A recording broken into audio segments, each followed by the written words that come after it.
major prophet kum chacha on say me catch was say bomoden na hwe too much gh on say me kan ye nyene bone pa na kase ye pe wo wiase ya asonden ti na adam wo hu nyame ye no nyam no wo hu ne ma bi a wo hwehwehwehwe e wo other place ni ade kat won na bomoden na be hwe too much gh be hwe na subscribe bomoden o be hwe pe na wa ye subscribe o subscribe subscribe na subscribe na o subscribe a na wo benya ne ma pe a wo pe ne ma papa a wo pe ahwe nyame hira na ewura otwede ompon a o to nsu a o sanso ebo awia no aseda enka ne din se wa man enkwa ene dai so mo kwa ba e di ma too much gh so na se de da mu ni no ensem a esisi wo omemu ana ye trase a ebobo hu na ye pe ehu tumasibre mi amidi tumedi enchi ami midi ni berema na Kofi kwani ade shedi na mabone sa no oche man de she ba kwa ni instrument so anene manase sisen mi ka manase ye abuka ni sofu kitwa ba kwa na se o so nde wa sakra o sorry a na 2 TV so na ote na asofu a on de ogiri se anase onu ma eswanda wa hu omone ma bone bi o ma ye no wodi omdi ntutu dwa eno amanase edi nsem bi ebetu dwa ensem die bebre na enipa ba ko an ho kire no anase ne nsem pie o manase nsem ne ye prophet Kofi Oduro Alabaster International Sophia Okasa osi tie mi kanya mi anwa kire tie Sophia Okasa no chinchim ye onne na de manase enya no manase sesen o se mre bi atwam a oye na dwun so be sakra no okọ Sophia ho se kokọ na Sophia bua no na ye de wa sakra na efini boni ho na so Sofo no neglect bi odi ma sesen o pam no sa kokọ ohun kro we mi so o pam no nti o se Kofi Oduro onye sof papa nene ye panika sibu ofia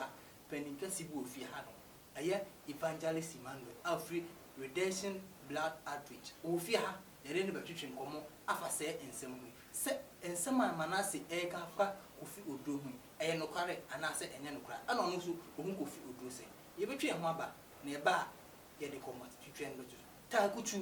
na etwen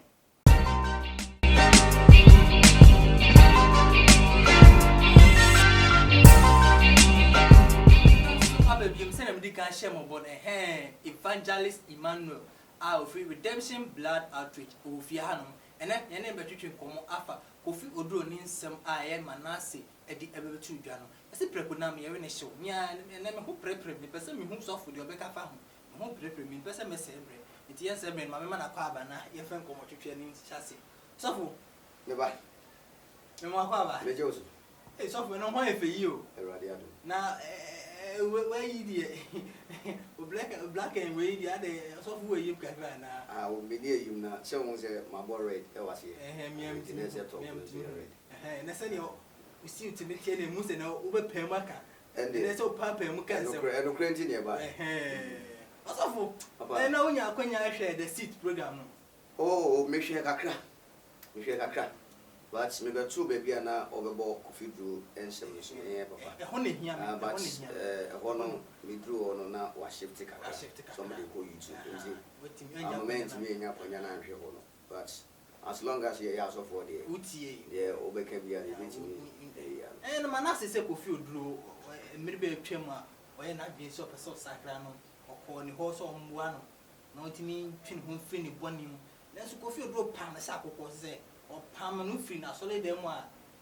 emre opie no no na fe de onu nhu se oye na dwen so be sakra na asem we de na wo kafa okay e de twedi ampo nyankopon ase o de hye obisa amasem yi a in fact say guy no can say asem no for say so for no to me there meet me akasa nya no kre yeah actually say obi a o kanya me asem twi akra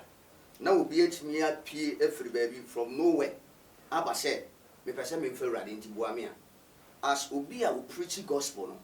aye undiluted no ontimi mpam ne sa sofo me ntwi an nti o nemo according to Manase no say em no ko na ni hu atutu akurokuro kakra enti e ba sa na ase ne ho aye Kofi Oduro tan enti na em o de fa so ye de e pam ne free na sorry dem Menyini say So who did say no? no. Now wow so from Kofi Oduro you who say Prophet Kofi Oduro who say Or you be a or your mentor or your mentor sir who preaching gospel, the real gospel. That's also According to John chapter 3, according to John chapter 3 verse 27, was it there one friend free was so and farmer one, there is no way. Won't you mean preaching against you be? So the panel such an again, none here, or catching the pants on such an again, oh yeah. What must say? Ain't you so can be fast up upon one? I was so bring or this some investigation be a winner. A fa papa ebem and I ever. Now you who said, we no acquire papa ne kind. But obi abetimi di adanse say o hwe papa ni a message and ni preaching and ni niam bia wo ya bibia nkyira wo say this man o mfiri nyame so for what when you see you hwe ni preaching and ni niam bia wo ya so for ni niam bia wo ya bi etere bia me de ni me hu a sometimes I have me doubt it and me I say ni niam bi to say hwe so for a wo preach etere bia de we wotimi tie emri bi oni owusu bempa enya asem owusu bempa ba bonte be ka say Kofi Oduro sebi oba be preach aso dem a okoshin tampe okoshe obrosan we yi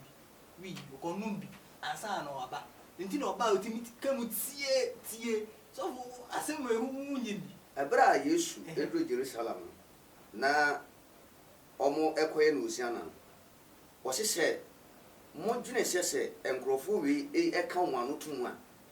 ene abo kora be sore aba be yedidi e de a chense anytime we say na ewu no se wo ye sofo na onyame to nsa fere wa there's no way say obe coming down e wo so onipa bi ti asem no hu se asem na wo kan wani abere e di so obi gina ho no wo preach na message na e ba no na se ne kasa na no odea e no ngire se wa akwose Bible so obi gi Kristo dia na de mada da nyina ye den atwam etu ntimi mfa obi previous abrabo bi a wobo emfa masisi ya emeka se okosi answer that be it can never be possible. It won't mean preach against you so for because I was said ya won't mean preach against you so for yen hwe so what show me no de no bi na yen hwe eya emra manase start ni nsem ya na I say Kofi Oduro na nya de ho yie pa me ne wo yin na wo ga na yin se Kofi Oduro de e ba na so fofo ahoro nsem a nsem ka de a wo ka pa ya de yie obi nim ne ade omho akyerom na Kofi Oduro nsem pa na say emra manase twafa Kofi Oduro side ndi ase amafo eshada nyanti ase bi sa no na so manase ensem odi kan kan na magya tum se no pro na de ntina so fo we Kofi Oduro Kofi Oduro nko ade ede oyo mentor ntina o kasa na ase enye sa on se obi ehunu de papa na ye what ya say enti so bi ba bontin ebe kasa asem bi e de fa ne ho a wona wonim no even asofo enim ne kura betimi aba bontin aba beka enye me nko na meka asofo enim no ene nipa bi enim no wo man hu adwuma a wo ye obi betimi aba bontin aba beka what ma say won say yen hwe ade bi wo say yen papa despite won say wa fa obi a wo ye fake prophet say omra me preach on TV so da and on radio so there be so for me no the 80 min chere so for we fake and as we fake minim but one said the American said you hu bi say wo hwe YouTube e wo hu say so for bi like or can akwankyere ho asem those things no e preach wo despite TV station so da but papa na mana konya wo de e wo so enye nyame adwena masa wontimi mfa nyame ni agro wontimi mfa nyame ni agro e meka wo bi enim na de a wo kan enim na wo ye papa no meme de to me de menyintu so awo de manase kan so ebinum say asofofo mo hye especially Kofi Oduro ya pa enye no kre so for hye enye menhyeda menhyeda menom nsada menhyeda menhyeda it Kofi Oduro so wan hye bi ne ehwe o Kofi Oduro ya efi ebinum so ege me twa aduan kosi bibi so aya oye program bi e fe no laptop na mre bi o twam no okoye bia sebi e ma drugs yi bi amonsi yi bi ana o hye ana na o dey demonstrate akere amanfo nyawe nipa so de utimi yesa niam awe me ba cho o hwe ni yi pa ana wutie ni nsem na no woka o mi tie nsem no mu ba na nsem no ne hia me na mu Draws no share no no hia me. On say draws no wa anya ankwose no. Say the yenu bi asofo bi awaresem a program no way. And for them to understand what he was saying, you know, as which me demonstrate BB through that program now way. Enti ade na wo ye wo ho no through demonstration wo ye de akire men. What I say because na ye ma a program any member program. Enti say what demonstrate BB sa pantia. There is nothing wrong with it. The part no share no there's nothing. A demonstration or the chirade. Enti wo so for so betimi a pantia wa wasore manim a demonstrate BB akire. Say efa de ade na meye and I say asem na me preach message na me preach say a concern say me demonstrate be sa wo there's nothing wrong with me and demonstrate wo nti de omo kafa one de bibia ne one wo me de to me de normal say o she pant no so wo she a demonstration na me de kaka or demonstrate bibi e bi o ba bi kura wo a onim pant ne she asa pant onye kamia no enye we bi kura otimi she ne e she no ni what I say no adani ani anase bia o she na ase ekura ne bia atete enti for them to know say we na make us oba we your best ma a virgin what do you call it oba ugina wona so no say enime bi o wa ye nkire say wo na wutimi ye dey but obi o wa no onim enti so demonstrate sa de no de kire wo mo a ye o mama akoma mi your virtuous lady and your oba sanseni.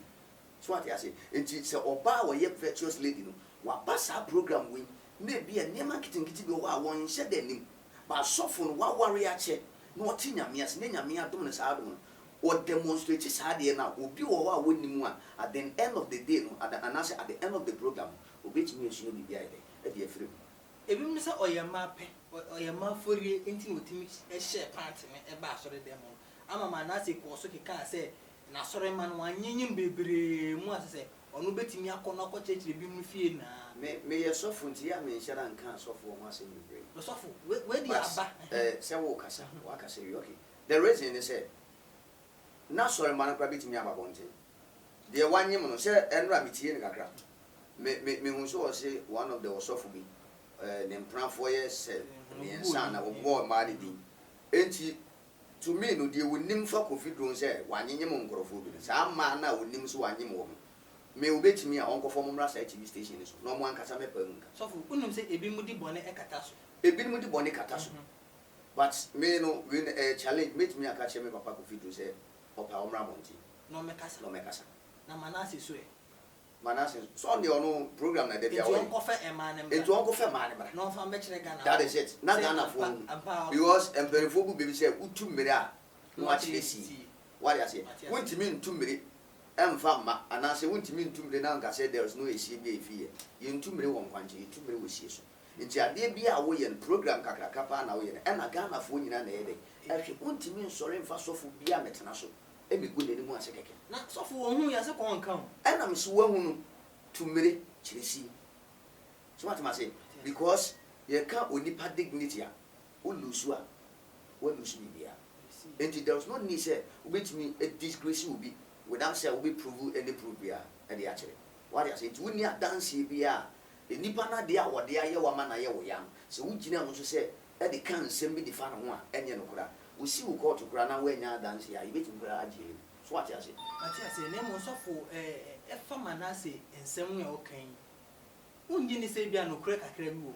efi se o ma yeti ase se okoi no di kan hu ne yere ye Rita Oduro odi kan hu ama sofo maame ye den agi ni tomu ene ne twetwe nkomo mpo mo tie na no asem akire anoka den so onko no mbra na sofo ye den eni ho enti sofo maame mpo na ye den ekoka se nsem ni na atwere sofo ansa na manase se oba be hu sofo enti utimi nyini se abrante na se no kana ebi na ye no kure do baby no manase no oye right say okose ebi a sofo na an receive na anase sofo na anye no a one masa ye nipa o ye ya sofo despite nyame tumi e wo ye so ye ebi a make ye nipa ebi a na that moment no owo situation bi a wo na wo do problem na eko no wonnim e no no so no owo problem na wonnim ebi a sa moment no wontimi no wonhia nti se ebi a o ka se kwa ɛno nkyerɛ sɛ ebi a wapam no ebi a that moment wonim deɛ ha no yɛyɛ nipa nti sɛ ɔma no asen ka biribi saa de fa no a meme deɛ tumi no nkebɛtumi a ɔmfa biribi mmra bɔnten a ɛyɛ video bi a nea wɔka no yɛbɛtumi agye atom ɛsɛ deɛ wɔka no yɛ nokorɛ sɔfo ebia no wantwa video biara mu na ɛmo yɛhwɛ Paul ka asɛm bi sɛ me preach mu na yɛ dɛ meyɛ mu na meyɛ me ho ana Nyankopɔn asɛm no so me ati aseɛ sɛ atembo no bɛsa ate fi asɔre dɛm asɛ asɔre dɛm deɛ ne asɔfo na edi kan ɛnyɛ asɔfoɔ nko a na sɛ dɛ yɛba asɔre dɛm asɔfo mu na mu di anim yɛ ne yɛ okay yɛ floor members yi na edi mu akyi sɛ asɔre dɛm yɛ kasa mpanimfoɔ ni kan asɔfo mu na mu di kan na yɛ floor members yɛ edi mu akyi enti Nyankopɔn atembo na sɛ ɔbɛsa ate afiri mu so ɔbɛsa ate afiri so na yɛhwɛ biribi wɔ 1 Timothy chapter 3 verse 1 wɔse ɔsɔfoɔ ɛpa wo nyame adwuma a wapa wo adwuma pa na neɛ sɛ wɔhwɛfoɔ nso ɔwɔ nyansa na adwene mu tie n'ani so da hɔ ɔyɛ obi a ɔnim ahɔhoyɛ ɔyɛ ɔyere baako ekunu enti sɛ woyɛ sɔfoɔ a ɛwɔ sɛ wohunu sɛdeɛ yɛyɛ ahɔho yɛgye ahɔho enti one yɛn a yɛdi anim a yɛyɛ asɔfoɔ a onyame apa yɛn a yɛyɛ adwuma no yie asɛm da yɛ so asɛm kɛseɛ da yɛ so paa deɛ nti ɔsɔ bɛstarte adwuma no afiri n'asɔre fie mu atemmu no afiri asɔre fie mu there's nnipa bebree ɛna ɛte asɔre fie a ɛnyɛ ɔmo nyinaa na ɛyɛ nyame nkorɔfoɔ anaa ɔmo yɛ kristofoɔ yɛnhwɛ bibi yɛwɔ nneɛma mmiɛnsa yɛwɔ church follower church grower and church attendant church follower no ebi yɛ na wɔhwɛ sɛ deɛ sɔfo ma dress yi ɛna me dress ayɛ ɔfɛ ɛna ebi kura mehyia a ɔmɛyɛ member ɛna mehyia na mehyia o onua ɛnɛ yɛnkɔgya ma sɔre a woso o wataade nkoa ne wo dress nkoa de mɛdɛ mɛkɔ nti one kɔ na wokɔ no woamfa adwensa kyerɛ bi ne ɛne nyame hwehwɛ ɛna ɛkɔ na mmom ataadeɛ na wohu sɛ hyɛ me ne dress na mayɛ no ɛna wodi makyimi yɛ dɛ ɛmɛkɔ woyɛ church follower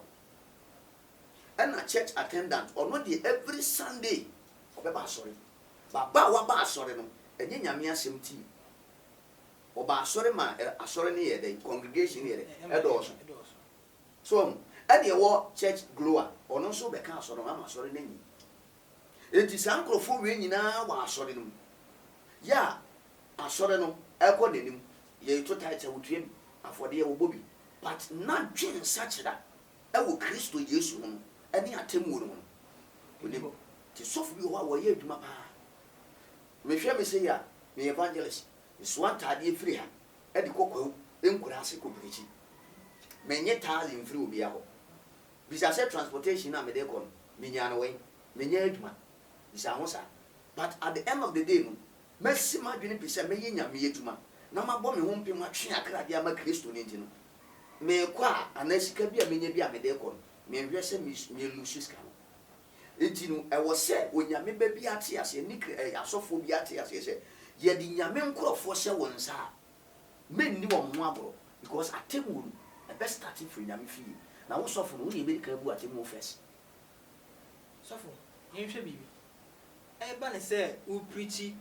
ama obi a ɔno bɔ nim anya adwensakra ɛyɛ akwan a mofa so ɛyɛ no trɛ bi a meka na meka si prophet Kofi Oduro so otumi preachi a na atamdidiɛ gyimie sɛbisɛ bi kwasia sɛ sɔfo wa watete sɛ nsɛm mu na wani na no ɛtim mo bi sakra na adwe yɛhwɛ ɛberɛ a John the Baptist ɛbɔ so wɔse mo nhurutiama no wote ase awɔwɔ ma wɔne ne ka kyerɛ mo sɛ afei deɛ monwane mfiri atemmu a ɛba no so nhurutiama no ɛyɛ atemdidie enti as nyame ba bi wɔ hɔ anaasɛ onipa bi wɔ hɔ a sɛ woammɔ no hanya mfadeɛ bi a wɔyɛ ho a na adwene no n'ani mma ne ho so enti da bia sɛ wobɔ ne hanya ɛnyɛ da bia na mebɔ ne hanya wo sɛ nti na message no bi wɔ hɔ a bo sɛ message no ɛyɛ motivational message ebi wɔ hɔ a ɛyɛ animutwie yɛtwie anim ebi wɔ hɔ a na yɛaka ne bɔkɔɔ baasa ɔno deɛ ne preaches na yɛ hanya bɔnkwa ne atamdidie nko a ɔno nso ne part no sɛ the fivefold of ministry obiara ne ne deɛ yɛwɔ apostle yɛwɔ teacher yɛwɔ pastor yɛwɔ prophet ɛne yɛwɔ evangelist wo na wɔtwe akra wo wi ni so enti ɛkwan bi a wo bɛfa so ɛde awi ni so no obi wɔ hɔ a wɔsɛ yɛnhwim ne nyɛ dɛn ɛmfiri wɔgye no nti obi wa ba bia wakodu wa brabom no wa nhwim mu a amfa temdidi bi nhwi nanim amwo anya ade wo ye na there is no way so betimi asan na chi because ebi atemdidi na ebe ma boronsam kora ide eja ni nti ne ehia sa osese ne kwasea ne aboa enye kwasea ne aboa enho a se enye da bia na odi atem oh so for me da bia mi tie bia atem enye da bia na odi atem so for kan kora da enye da bia bia na odi atem wan ka aboa kwa da beka o jimie kwa da beka o ana me kan enti edu bibi sa no ana me ka se ono ne ede no a wafa na na se nyame de atom no ese obehwim nkrofo bi aide afrigim obi nso de no eya abotre boko eno so obi ho won fa so enti evangelism ne de eno ne main adwuma Kristo no e de esi asofo bi no so so what ma say aha owe Jeremiah say ya woni Hanania hia Hanania hye nkom bi tia Yuda hene Bible say enkom hye no Onyankopon say enkom hye no enye enkom hye papa enti Jeremiah ko kan asem a eye true afiri Onyankopon wiye Hanania ewuye so what you say Hanania ewu esan say waka abususem e de atia Onyankopon ana waka abususem e de ase Onyankopon bra enye Onyankopon na yede ene kan tu no anka say yede ewuye so enti nyame dwuma na ye no se sofo bi e preach gospel na ye undiluted na waka asem bi a eye kwasea anasa aboa Bible kura say de wo sefata kwasea no ye fa kwasea nye de e man because ye asofo kura no Onyankopon e ka say asofo bi no me madifo bi adane de enkwaseafo ne echimifo trosam na e kan no na woka dabi so what ma say enti nyame dwuma na ye no obi ho wo se ye hwim ne frigim obi ho se ye de akrokro obi ho wo se ye frɛ ne ka nanim nti sɛ saa ne ma nyina koso a no nkyerɛ sɛ sofo ne di atem e obi wo se ye hwim ne frigim so for one say na dia come twetwe ne bebe wi o si prophet Kofi Oduro your mentor yeah can be come back to na o si your mentor can be how do you see them man one ka do hu say on say be evangelist me ka Ewurade adwen sa kyerɛ asɛm e kyerɛ nipa bi mo sa kyerɛ sɛ o hwɛ papa no the movement ne kasa the message sɛ o yɛ badwen ba woni be ba ho so sɛ papa yi o hwehwɛ me kra waka nyame asɛm akyerɛ nipa bebree ame nipa bebree ayɛ asa kyerɛ obi wɔ hɔ a asɛm bi a wɔka yɛ no ɛboa na brabɔ because won sɛ masia ma me nanti nyina paapai me nanti nyina yetum sɛsi a madane jonki me na mabɔnten na wɔde ne history bi aba betu me nso maseda na mani yɛ den kora kyɛn enti sɛ wobɛgye Kristo di a wobɛtumi ayɛ te sɛ me ɔkasa na ɔkasa bi a wobɛhyia ma wadane bibimtwi adane kyimifo a ɔnyɛ because wakomuda so what ma say it is okay bi sa emane haw boa na wo boa me ma kan bi da mitimi ka kire gefo say gefo nyina ye jimifo o me ye kwasiafo because Bible kora me yeti ase say okode kwan da wiem wo wode da obotan so oberema wo kwan da wo ba so what ma say it is wo ye be ma na se bi wo nyinyi kwenti a na wo de wo dua ekose onyonko be ma to a se bi agyanan ya ye ho enso what they would be a equaso. It is a catch or say, you can tree and the dinner bema, a sending young bema to a million matter. So when you catch him, so it's the prophet Kofi Oduro, more being kind of once and one. Is the man of the moment. How can you against such as you suffer? You better was a evangelist man with our free redemption blood outreach and was the prophet Kofi Oduro, or a truly man of God, and also a mentor pay. Nti ono so aboa ne kwase ane de eden obesisi bi pan yi nti e nsema manase wo kafa sofo hu na na de ono gidi no kra bia baako impo eni yedu adwen dachi a esuo fra behwe ahaya na de enkomo twetwe ne na besi yeda wasesa unya bre na ohwe yin na meka wo se ohwe yin na wo follow on Instagram too much gh and if you so Facebook and YouTube so betima subscribe na eden wa hwe yin e wo hono da wasesa ohwe yin nyame ko onhyira wo pan yi makra